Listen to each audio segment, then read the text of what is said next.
I'm impressed to see this many people here because I know that there's a Nobel laureate who's speaking right now on campus. I saw a lot of advertisements for that talk, so you guys made the right decision. He only invented sequencing, so not much on his CV. A number of you were here 2 weeks ago and heard a great talk by Jeff Tabin, who's a friend and colleague at the University of Utah, about the work that they've done internationally. I certainly can't match Jeff's accomplishments, so I won't even try. I want to really gear this, though, towards the majority of you, I believe, are first-year medical students.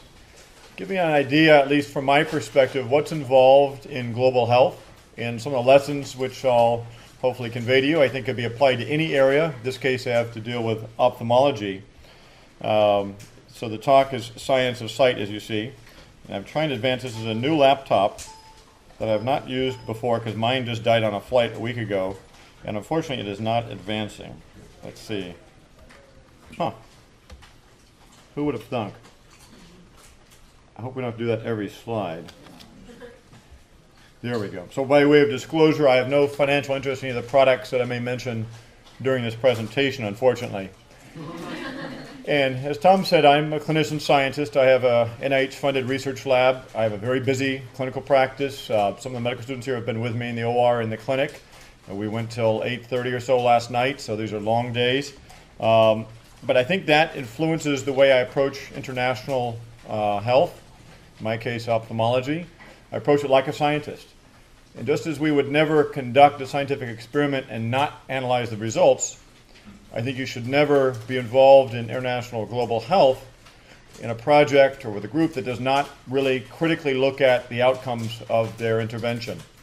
And so I approach this, and I'm approaching this talk, like a scientific experiment with a purpose, a methods, an analysis of the results, and then finally conclusions. So we'll start with a purpose. And I want to introduce the nonprofit foundation which I'm involved with, Visionaries International. We have 4 members currently, but we work with other ophthalmologists around the globe. Myself, Roberto Pineda, who is a corneal specialist at Massachusetts Eye and Ear Infirmary, which is Harvard's ophthalmology program. Sophie Deng, my colleague on the cornea service at the Jules Stein Institute, and Dr. Samar Basak, who is at Disha Eye Hospital in Kolkata, and who's the highest volume corneal transplant surgeon in India by far, so a good guy to know. Our mission is really to reduce the global burden of corneal blindness, as you can see, through enabling corneal surgeons throughout the world to perform both traditional forms of corneal transplantation as well as novel forms of corneal transplantation. The challenge that we face is significant. There is really an inadequate number of corneal surgeons throughout the world, especially in the developing world. And the corneal surgeons that are there don't often have the ability to have corneal tissue, so they're often not as well trained as they should be. No fault of their own. They just simply don't have corneas available to transplant. In addition to lack of corneal tissue, they also have a lack of resources in many cases, proper microscopes, proper equipment as far as sutures, instruments, etc., that are needed to perform corneal transplantation. And if you're going to give these surgeons all of this that they needed, then you have to worry about the patients, their ability to buy antibiotic drops, steroid drops, return to the surgeon for follow-up care, etc. Dr. Tabin spoke mainly about cataract surgery. And cataracts are one of the largest causes of blindness worldwide. When you're talking about corneal transplants, it goes beyond just the surgery, in that you do not have good outcomes unless you have good, careful follow-up. So that burden as far as the post-operative care is much greater when you're talking about corneal transplant surgery and long-term success as compared to cataract surgery. So our objectives are to provide corneal surgeons in the developing world with surgical training courses in both basic and advanced forms of corneal transplantation, as well as the resources that they need to perform corneal transplant successfully. And also, I'm very involved in developing and expanding the capacity of local eye banks to provide corneal tissue for transplantation, and that's taking me to China actually tomorrow. So those are the purpose. That is the purpose. What methods are we going to employ or have we employed to try to achieve our purpose? Well, you want to first identify causes of vision loss, and as a corneal transplant surgeon, I'm interested in corneal blindness primarily. You want to learn where to invest your resources. Dr. Tabin spoke about the Herculean effort it took to get the instruments they needed, the microscopes, etc., and to access that remote village where they were in Sudan. It's admirable. It's incredible they were able to do what they did. But if you have limited resources, limited time, I think you really need to think about where can we have the greatest impact with our intervention. Surgery skill transfer. We have fellows with us for a year. We have residents with us for 3 years, during which time they learn surgery. Can you teach surgery to somebody in 4 days? Is that even possible? And then how do you increase the supply of donor corneal tissue? So let's start with corneal blindness. Blindness overall. 314 million individuals are visually impaired worldwide, of which 45 million are considered blind. Blindness has different definitions, but it's usually 2,200 or worse in the better seeing eye with best correction. 8 million of that 45 million, which is probably close to the population of Los Angeles, are blind secondary to corneal disease. And almost 90% of the world's visually impaired live in the developing world. So although we're doing great things here in Los Angeles as far as taking care of our patients at the Jules Stein Institute, the greatest need is not in Los Angeles. The greatest need is in the developing world. This was an article that was published by one of my mentors, the Proctor Foundation, Jack Witcher, Dr. Srinivasan, who's a legendary figure who practiced for many years at Aravind Eye Hospital in Madurai, on a global perspective of corneal blindness. This was published now about 12 years ago. And as they described what are the causes of blindness worldwide. Diseases affecting the cornea are a major cause of blindness, second only to cataract as far as overall importance. So if you look at that 45 million blind, 20 million due to cataract. But if you look at the next most common cause, probably trachoma, which is 4.9 million. Luckily that incidence is going down over time. But other common causes including trauma, corneal scarring, vascularization, etc. Xerophthalmia, vitamin A deficiency, has been a common cause of blindness in some countries, but luckily, again, that incidence is decreasing over time.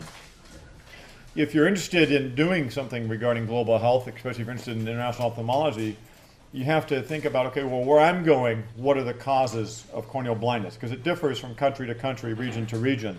So, for example, if you're interested in Vietnam, interested in finding out what are the causes of corneal blindness in children, that study's already been done for you. In many countries, there are population surveys that have been performed to determine what are the causes of blindness, but in many regions this has not been done.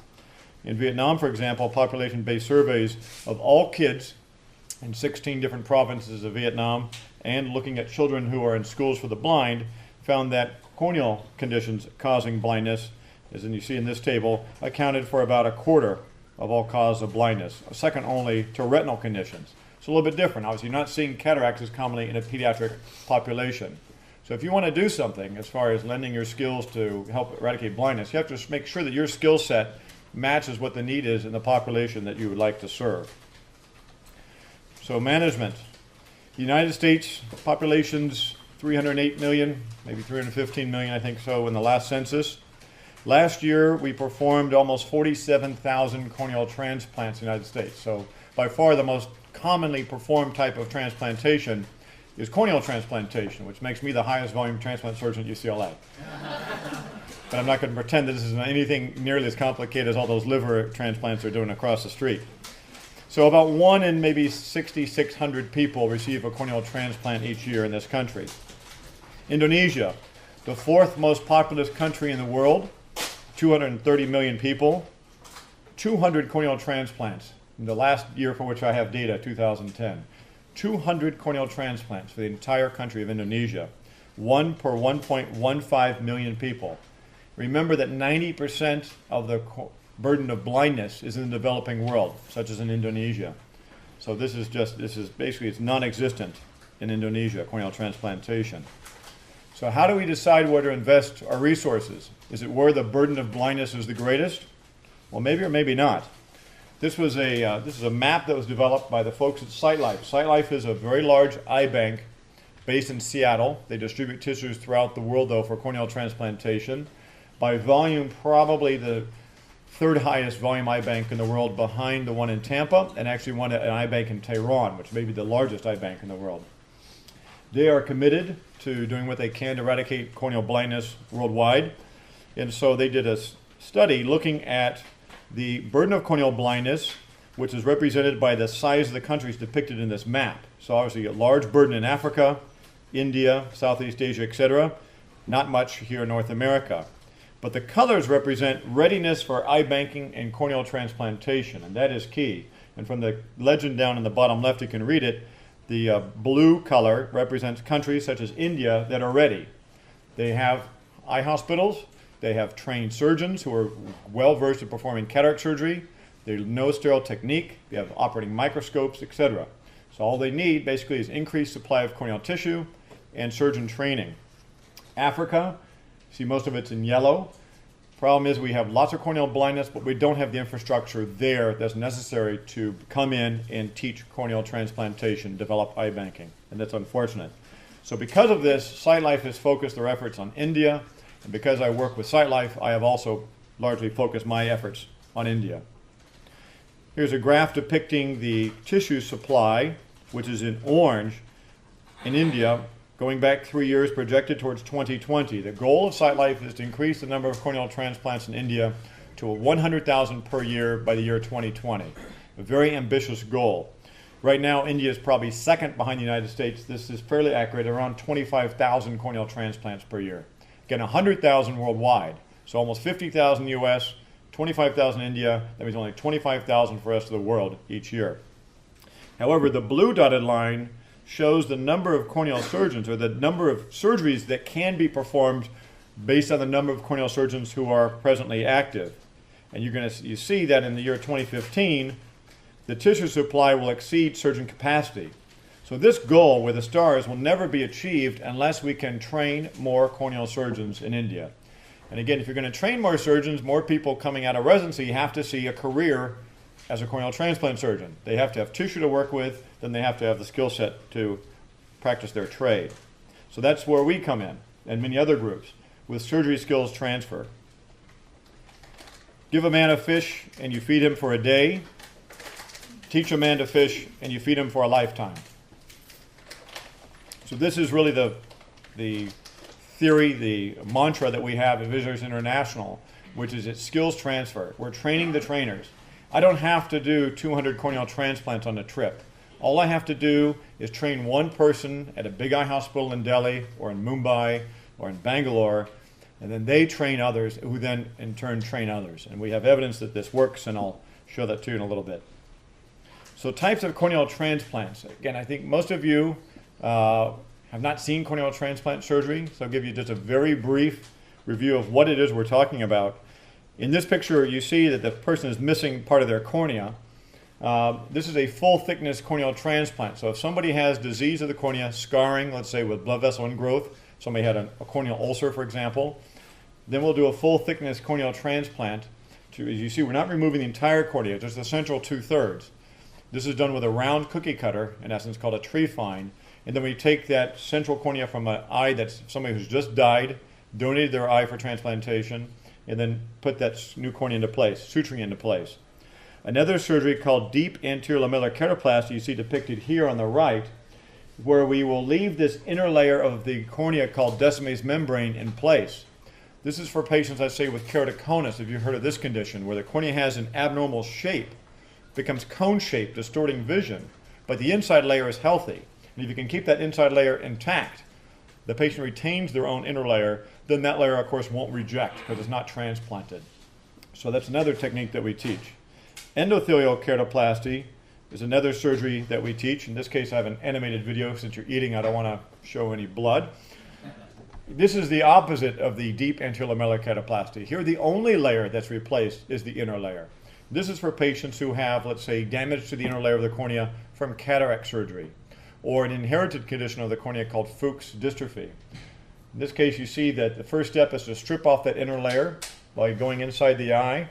And then we take the inner layer from an eye that's donated for transplantation, just the inner layer. And in this video, you see it being folded. There's many different ways of introducing this into the eye.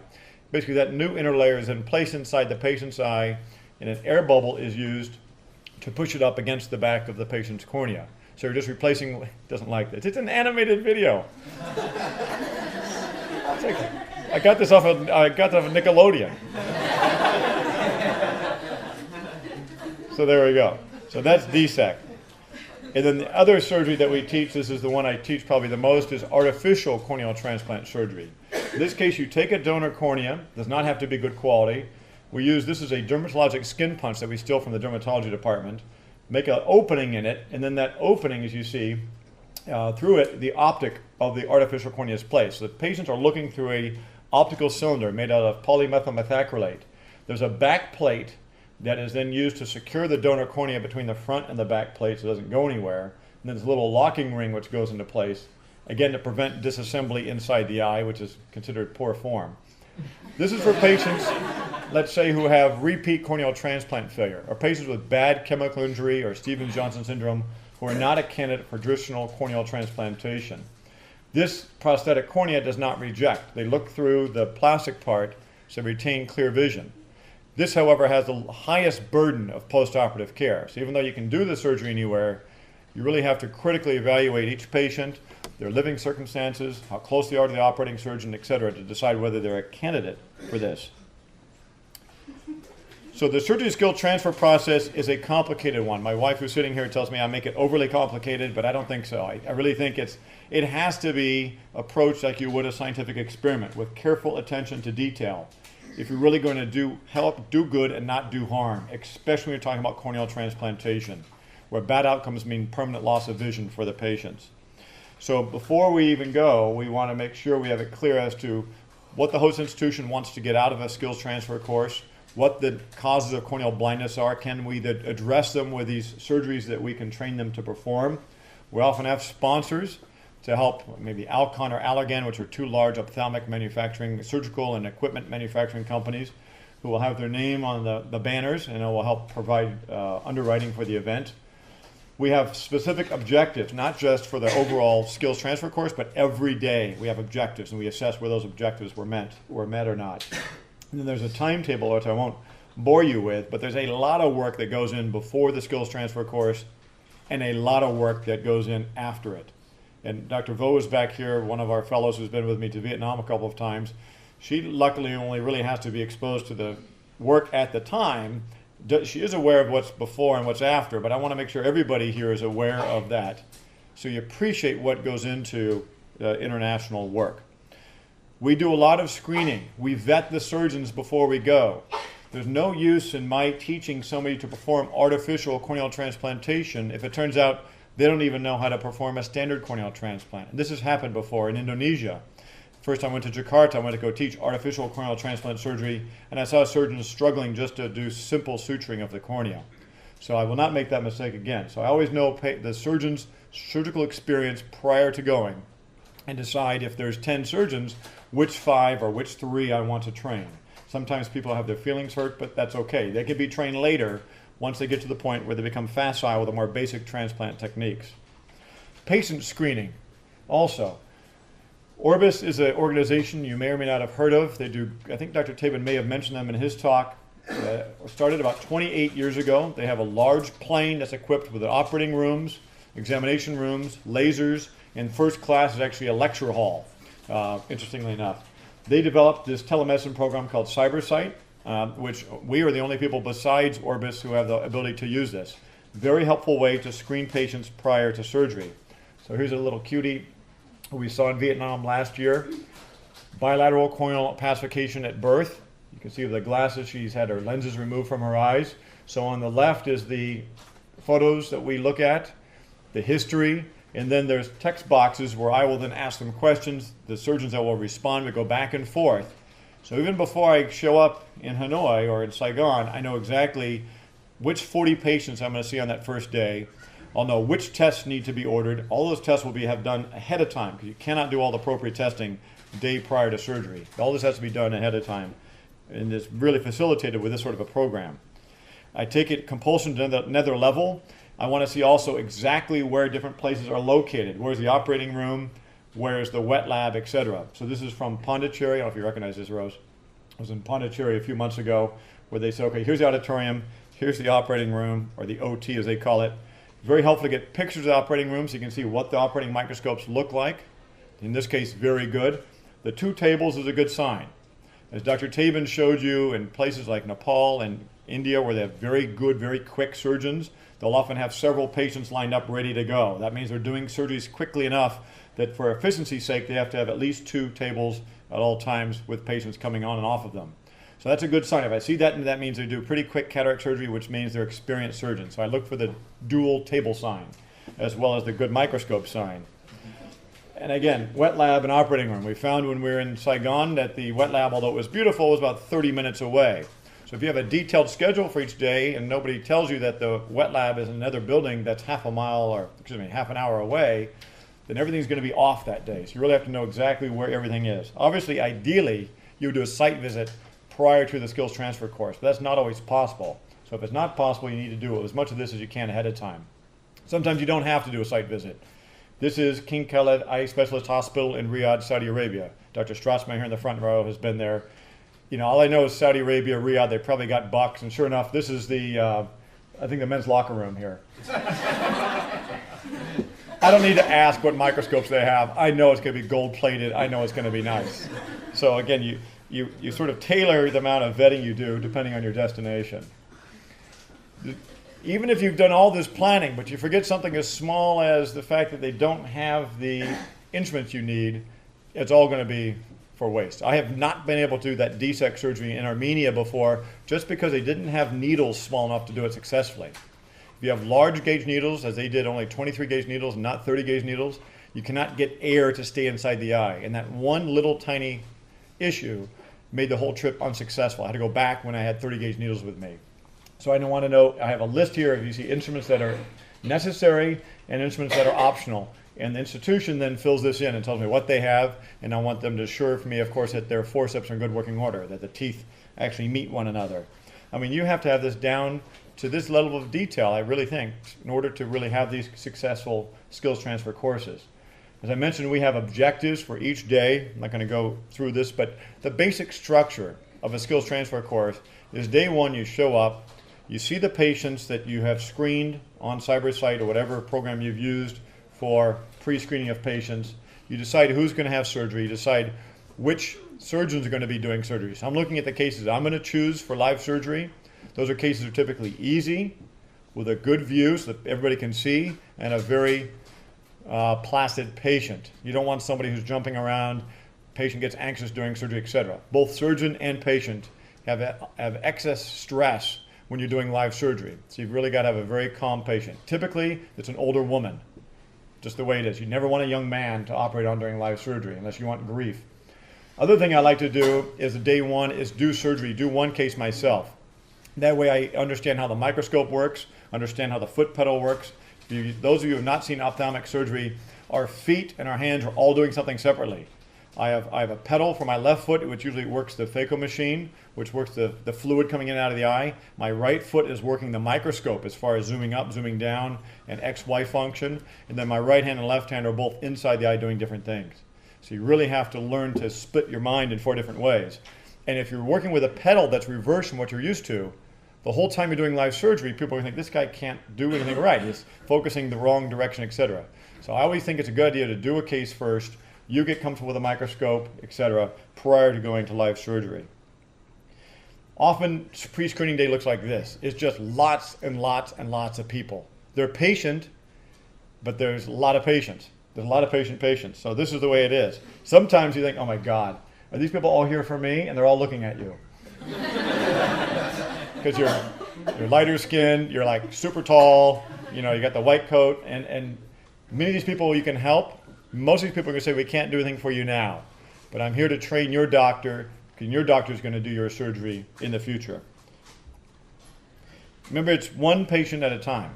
So just like we have in our clinics here, it's one patient at a time. Like in this woman here with corneal edema in the right eye. This patient also, you can see the cloudy cornea, hopefully you can see it in the light here, in the right eye. The diseases may be a little different, but the basic skills that you use here are the same as you're going to use somewhere else, and the same way you interact with patients here is the same. So even though it's unfamiliar environments to you, once you start taking care of these patients, see them one by one, things begin to feel more familiar and more comfortable to you. So we divide and conquer. This is Dr. Sophie Deng, my colleague I mentioned, Jules Stein. This is me. This is in Vietnam. We have all the local doctors here, and they're very helpful. Just bring these patients up one by one. There's no HIPAA there. So you don't have like a closed room and a private discussion. Your discussion about their syphilitic keratitis is right there in front of everybody. That's just the way it is, unfortunately. A lot of little guys there. Everywhere you go, you'll see children, many of whom you think you would really like to help. But again, you have to stop and think about this. This little kid is, I don't know how old, maybe 3 years old. But you're not doing a transplant here with a follow-up you're going to have here. This kid may be from 200 kilometers away from Saigon, may not be able to return. You need to assess how involved with the parents, etc. And many times the best thing to do for these people is nothing, even though it's very hard to say no to parents of these children. There are some people like this poor gentleman who was burned in a fire. You can't help. You can't help them here. You can't help them there. And the last thing you want to do is to try to do something again and make this person's situation worse. There are conditions you'll have never seen in the United States that you will see when you go abroad. These two are brother and sister from Bangalore, India, with xeroderma pigmentosum. Has anybody ever seen or heard of this condition? So they get thymidine dimer formation when exposed to UV light, and they lack the normal DNA repair mechanism that's required to prevent sun-induced damage. They often die in their 20s from cutaneous cancers. The girl here was one of the first patients in India to receive the artificial corneal transplant. Then there's conditions that you do see here, but you don't quite see at this degree. So this is a patient we saw in Jakarta who had hyperthyroidism with probably the worst thyroid eye disease I've ever seen. In this case, the corneal opacification is due to the fact he hasn't completely blinked for about 2 years. So obviously in this case, what he needs first is decompression of the orbit to allow the eyes to recess backwards, and then corneal transplantation, which is exactly what we did for him. So on the main day of the skills transfer course, once you've screened everybody, you've done your practice surgery, you've figured out how to work the microscope pedal, then it always starts with didactic instruction. Obviously, this is an educational process, and you tailor that to the level of sophistication and knowledge of the surgeons that you're training. So what we'll often do is have a large attendance. So in Mumbai, we did a DSEC training course 2 years ago. We had 160 people attend the lectures.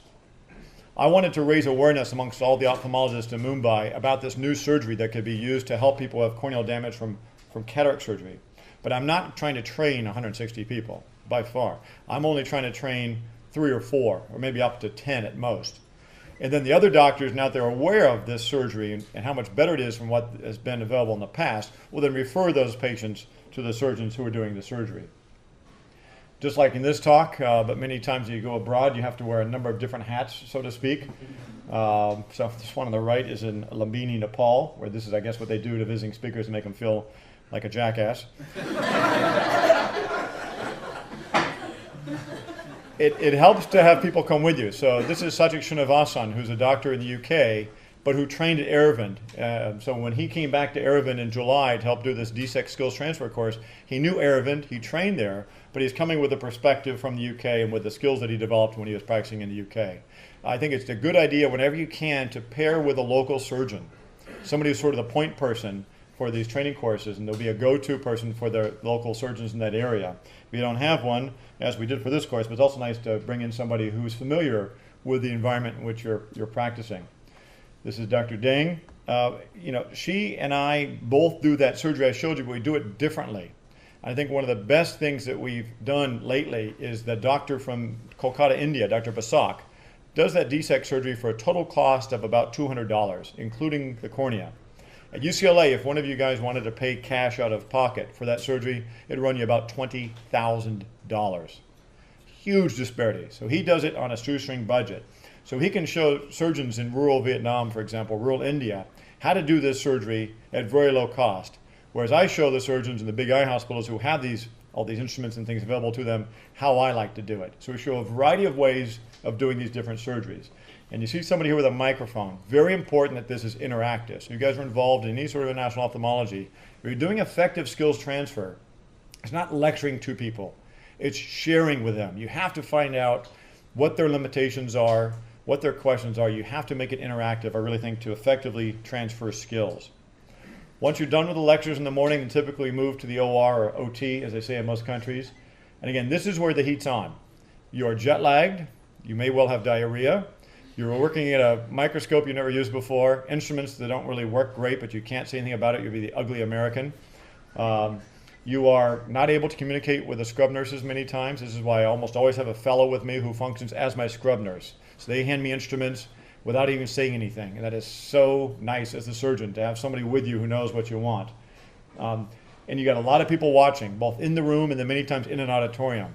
So do not think about going and training surgeons unless you have done that surgery hundreds and hundreds of times and you can do it under duress, because you often will be under duress when you're doing live surgery, not just in your own country, but in a foreign country especially. But you do it enough, you can literally do it in your sleep. And I tell my patients here that I have done DSEC in my sleep in many different countries. So you're in good shape here. We will often broadcast, as I mentioned, there's people in the room, but often you can have too many people in an OR room, of course, so we'll typically broadcast either by television like this to an adjacent room, or sometimes, like this was in Chile a few months ago, to an adjacent auditorium. Here's a room this was in Moscow a few years ago. We did a ketoprosthesis training course. The room was full when I started talking, and this is about 10 minutes in. I think I drove out about half the people. So luckily you guys are staying here with me. I appreciate that. And this is in Pondicherry, India, just a few months ago. Then after you do the live surgery, then really the skills transfer, the actual hands-on begins. We do a wet lab session. Just as you guys now may be aware that you have this surgery skills, you have a building here that's being built, correct, as far as having instrumentation, simulation, surgery simulation. Same thing here. We don't have the ability to buy simulation instruments for these countries, but we do have wet labs. So this is in Moscow. We did a wet lab just before we did K-Pro training course here in Vietnam again, where we're demonstrating it and then they do it. And we found it most successful to have a pairing of a mentor surgeon like myself and a surgeon I'm mentoring, and then we work together in the wet lab. I show them my technique. Like I said, all the surgeons who are demonstrating the surgery have different techniques. So it's very good to have somebody work with you. They practice your technique in the wet lab. And when you're satisfied they can do that, then you move on to the operating room. In some countries, like as we had here in Vietnam, beautiful wet lab facilities, some places not so. Then the next day of the course is the surgeons we are training, it's their turn. And it's hard to do this. It's hard to do this here when you're turning over surgeries to fellows and residents. It's really hard in a country like this where somebody's only seen you do 1 or 2 surgeries and then it's their turn to do this. But I think this is probably more stress on the coronaries than doing the surgery yourself. But it's a necessary part of the process here. So here's Samar Basak assisting with DSEC surgery. There's Roberto Pineda here in Sudan assisting with artificial corneal transplant surgery. And this is me in Chile with Sebastian Perez, great guy, happened to be a great surgeon. So he was actually teaching me while he was doing his first artificial corneal transplant surgery, showing me a few things. And sometimes you are pleasantly surprised like that. And then sometimes you see my hands are just clasped. This is my good friend Anna Hovakimian, who's in Yerevan, Armenia. I've worked with her maybe about 5 different trips. When I go back there now, I just sort of show her some new technique and she takes to it right away. So I just sit there with my hands clasped, usually not paying attention to what she's doing. And then the last day of this, typically a 4-day skills transfer course, is devoted to cleaning up any messes we might have, making sure that everybody looks good before you leave. And if you have any cases where the transplant fails, you've got to fix that, either at that time or when you go back. And every trip, there's always a follow-up trip within 6 to 12 months. So whenever I go somewhere, I tell them I'm coming back, like it or not. And you must do that to follow up the results. We do it for the patients, of course. 2 cute little ladies there. There's a patient in Yerevan, day 1 after DSEC. You see a little bit of an air bubble there. You see the circle inside the cornea. That's the new cornea, adherent to the back of it. Very nice visual result. Here's a patient from Yerevan. This is from 2005, had a severe injury to both eyes in their long-standing war with Azerbaijan. He was the first artificial corneal transplant recipient in Armenia, and he is now almost 9 years out, still maintaining 20/40 vision, coming from only being able to see bare movements of a hand before his face. This is, you probably know, she's from Ames, a medical student visiting us from Ames, Megal, which is the big giant hospital in Delhi, India. This is Radhika Tandon, who's on the cornea service there, and this little guy between us was the first artificial corneal transplant recipient, as far as I know, in India. And I think he's still doing well. Here's a patient who had a severe injury in Tahrir Square during the, uprising a couple years ago, and he was the first artificial corneal transplant recipient in Egypt with Roberto Pineda there on the left, who assisted with his surgery. And again, after you're done, you're not done. When you go home, that's not the end of the skills transfer. That's the beginning of the long follow-up. So you can see here, this is a patient we operated on in July. I have 3-week follow-up, I have 3-month follow-up, we'll be getting 6-month follow-up, on and on. Whenever something changes with regard to the patient's vision, I get an email. And if you commit to going and you commit to doing skills transfer, that means you also commit to answer those emails and answer them in a timely manner so that the surgeons that you've trained don't feel abandoned and so the patients don't be abandoned. So finally, increasing supply of donor corneas. This is one of the hardest things, probably the hardest thing in what we try to achieve, because this is really not in our control. Many countries have social, religious, cultural barriers to organ donation, especially corneal transplantation. The easiest thing to do is, well, I'll just bring corneas with me. So you can do that, but that is not sustainable. Most countries, other than the Saudis, can't buy corneas from the United States at the price that we ask for. So really what you need to do is to try to maximize the tissues that are available and facilitate their own development eye banking system in the country which you're visiting. We can, with good quality tissues, split the cornea in two, as you see here in this picture, and have one cornea benefit 2 different recipients. So here's a cornea in the middle. We see that we've taken off that inner layer, Descemet's membrane, and we've transplanted it to this patient who has a disease just of the inner layer. This is a surgery called DMAC, so their vision is restored. Then the rest of the cornea then goes to this patient with keratoconus, whose inner layer is healthy and is retained, as I talked about earlier, but who has a problem with the body of the cornea, the stroma, and their vision is restored. So one cornea can be used to benefit 2 recipients. In the United States, we're not allowed to do this. In other countries, this is done, thankfully, routinely. Also, just as the worst tomatoes are used to make ketchup, the worst corneas now don't have to be thrown away. Those corneas that are donated that have low cell count, not really optically clear, etc., they can be irradiated, then kept in albumin up to 2 years in a jar, and then used as a carrier, as you see here on the right, for the artificial corneal transplant. Because the patient's not looking through the cornea, it's just serving as a carrier for the artificial cornea. So this patient is 5 years out with the sterile irradiated cornea, and these are available at much lower cost than traditional corneas. One of the barriers I found early on when teaching people how to do artificial corneal transplant surgery was the cost of the artificial cornea, or the ketoprosthesis. The Boston ketoprosthesis that we use here costs $5,000 each. $5,000 each. That's obviously it's a no-go in most other countries in the world. The makers of it have kindly given it to me at $500 or $1,000 each for use in different countries, depending on the GDP of these countries. That still is too much money. So about 2009, I guess it was, I took the Boston ketoprosthesis to Aldave. This is a very large company. I think Dr. Tabin mentioned this. It's associated with the Aravind Eye Hospital in Madurai, India, which is the largest eye hospital in the world. They have a manufacturing facility that makes all their own intraocular lenses, sutures, viscoelastics, all these things they use during surgery. And I said, can you guys make this? And they said, what's it made out of? I said, polymethyl methacrylate. They said, no problem. We make 1 million intraocular lenses out of that material every year.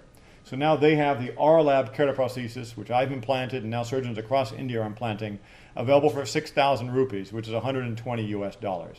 And they said they can make it cheaper than that even. So that's one of the big financial burdens that we overcame. As far as increasing supply of corneal tissue in India, been significant improvement over the last 10 years, you can see from this graph, with increased utilization rate. And this, again, is going to continue to expand. And as we have more tissue, again, we need more surgeons trained to do corneal transplant surgery. I have about 5 minutes, so I'll just go quickly through the results here. As I mentioned, approach this, I would encourage you to approach international work like you would a scientific experiment. As I mentioned before, you'd never do an experiment and not analyze the results. So we've done that. This is an article published, an editorial in one of our journals a few years ago regarding the potential utility of the Boston ketoprosthesis, the artificial cornea, in the developing world, the potential utility. But there was nothing that was published on outcomes of the artificial cornea in the developing world. So I decided, well, why not? So this was an article that was published in Journal of Ophthalmology last year. International results for the Boston type 1 ketoprosthesis. This is the largest series ever published of artificial corneal transplant surgery. And what I did is I looked at, as you see here in the left column, international, 113 procedures performed by surgeons at 11 different centers in 8 different countries that I had worked with. So Armenia, Indonesia, Saudi Arabia, Philippines, Nepal, India, on and on. And then the next column, it says UCLA. These are a matched group of 110 procedures I performed here at UCLA. The point being, we can't really analyze the outcomes internationally unless we have some standard against which to compare. So here we have the same technique, because I trained all these surgeons, versus what I'm doing, looking at outcomes. And what we found was the outcomes were about the same. If you look at vision, for example, look at what's been grayed here, those patients who had the best vision of 20/20, 20/25, out to 2 years after surgery, you see the percentages are pretty darn similar in the international series versus UCLA series. And this is true for each one of these visual categories. As far as complications, which is the main thing we worry about, are we going to be hurting these patients during a surgery that requires lifelong topical antibiotic use? If a patient doesn't understand that, if a patient has poor hygiene, are they going to get infected? The only complication that was more common in the international series than in my series was infectious endophthalmitis, which is infection inside the eye, which is the most dreaded complication, 9%. We need to get that lower. I think a lot of this is because the patients who did have endophthalmitis were those who lived very far away from the operating surgeon who did not follow up as instructed. It was actually poor patient selection. But again, this is the initial series, so we learn from that, and then we modify our patient selection criteria. And I'll tell you that 9% is actually lower than series published from UC Davis and at Wills Eye Hospital in Philadelphia, where I did my residency. So my rate, fortunately, is low. The international rate is higher than we like, but is actually in line with the rate in the United States. So we see similar vision, similar complications, and here we're looking at retention. How many of these artificial corneas that we put in are still there, let's say 3 years after surgery? So look at 36 months. In the red line is the international series, in the blue line UCLA series, you see this the same. 75%. And what if we had gotten more corneal tissue to do a third corneal transplant or fourth one? How would they have done? You see the solid lines down below that. Survival of those repeat transplants, much, much lower. So this is the right surgery to do for these patients. We're very encouraged by these results. So in conclusion, the burden of corneal blindness is greatest in the developing world. That's where the greatest need is, no question about it. Strategies to address corneal blindness should be planned and performed similar to a scientific experiment.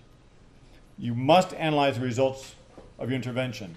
The first time I went with Orbis to Jakarta, Indonesia, 2010, when I went back a year later, saw how they were doing with the DSEC surgery that we trained them to do, they had done 0. And nobody knew that they had done 0. I thought, how can this be? How can you put all this time and effort into a surgery skills transfer course, spend what was probably over $100,000 flying everybody in, doing all of this, and nobody be aware of the fact that that had resulted in 0 surgeries being done afterwards? Unacceptable. No knock against Orbis. I'm just saying that this is not unique. And the greatest impact really comes from not necessarily going somewhere and doing as many surgeries as you can in a week, although that does, no question, benefit those patients. But the greatest impact, obviously, is teaching somebody how to fish and ensuring sustainability of your activities through, in this case, establishing a nonprofit so we could apply for donations from individuals, from corporations, etc. And really from training you guys, getting you guys interested in global health so that you will carry these programs on in the future. So I want to thank you very much for your attention. If you're interested in learning more about our nonprofit, this is the website. I'm happy to entertain any questions you might have.